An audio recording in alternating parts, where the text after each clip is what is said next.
Everybody, clap your hands. Everybody, clap your hands. Clap your hands, everybody.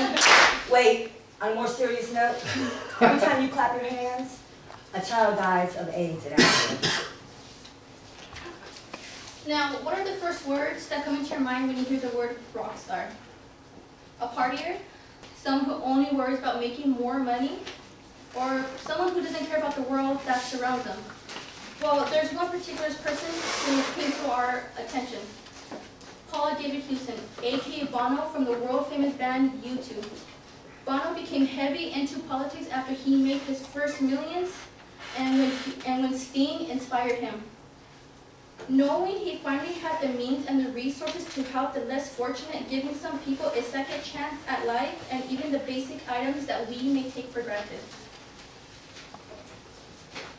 Paul David Houston, aka Bono, was born May 10th in 1960 in a country in Ireland.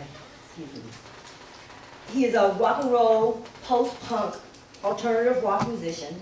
He's a singer, a songwriter, an activist, a philanthropist. His instrumental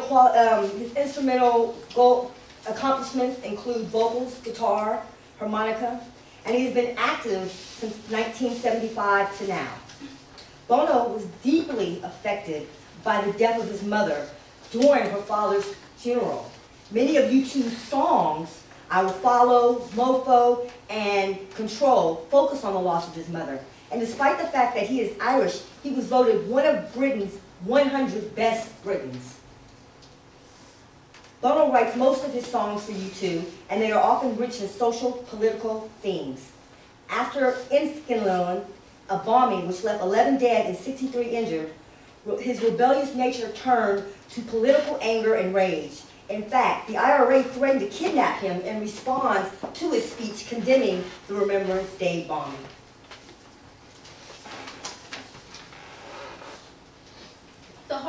The speech that we picked, Bono said it at Harvard on June 6th of 2001. His speech was pretty long. So we narrowed it down to the parts that we thought were most important, and it stated, worst yet, a singer with a conscience, a pace-hard weaving, key-jerking, follow-traveling activist with a Lexus, and a swimming pool shaped like his own head. I am a singer. You know what a singer is? Someone with a hole in his heart as big as his ego. When you need 20,000 people screaming your name in order to feel good about your day, you know you're a singer. But I must tell you, I owe more than my spoiled lifestyle to rock music. I owe my worldview. Music was like an alarm clock for me as a teenager, and still keeps me from falling asleep in the comfort of my freedom. Music, to me, is rebel music. But rebelling against what? In the 50s, it was sexual mores and double standards. In the 60s, it was the Vietnam War and racial and social inequality. What are we rebelling against now? If I am honest, I'm rebelling against my own indifference. I'm rebelling against the idea that the world is the way it is and there's not a damn thing I can do about it. So I'm trying to do something about it. But fighting my indifference is my own problem. What's your problem? What's the hole in your heart? I needed the noise, the applause. You needed the grades. So fighting indifference versus making a difference. That's right. I became a student at Harvard recently, and I came to work with Professor Jeffrey Sachs at CID to study the lack of development in third world economies due to the crushing weight of the old debts those economies were carrying around for generations. The religious right started acting like student protesters. And finally, after a floor fighting in the House of Representatives, we got the money. $435 million. That's 435, which has started to be a lot of money. Leverage billions more from other rich countries. So where does that money go? Well, so far, 23 of the poorest countries have managed to meet, sometimes over strangest conditions, to get their debts paid and reduced. And to spend the money on the people who need it most. In Uganda, twice as many kids are now going to school. That's good.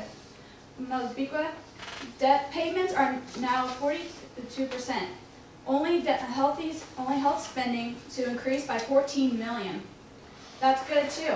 14 million goes a long way in Costa Rica.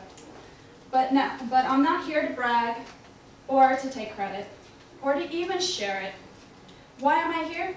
Well, again, I think I'm just here to say thanks. But also, I think I've come here to ask for your help.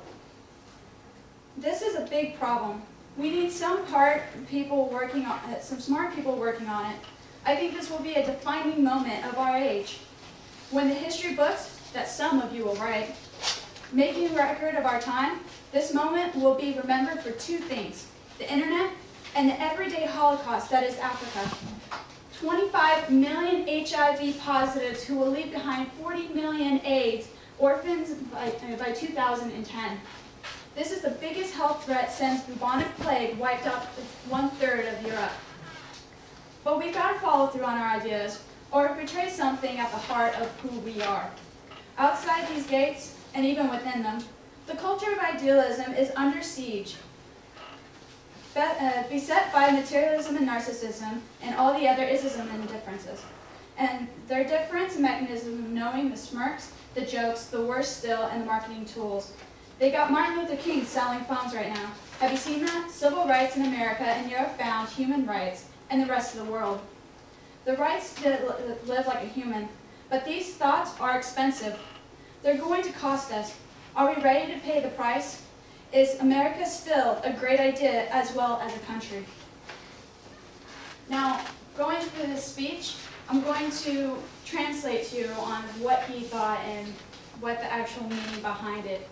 In the first part, when he started talking about who he was as a singer, he started showing that he is a singer that needed the 20,000 fans screaming his name. That is who he was and still is, and that's part of who he is. That showing that the hole in his heart, and he wants to know what everyone else. So he's trying to connect, showing that relates to a younger generation. And he talks about his spoiled rock life and everything, but he also talks about when I own my life, I own my worldview.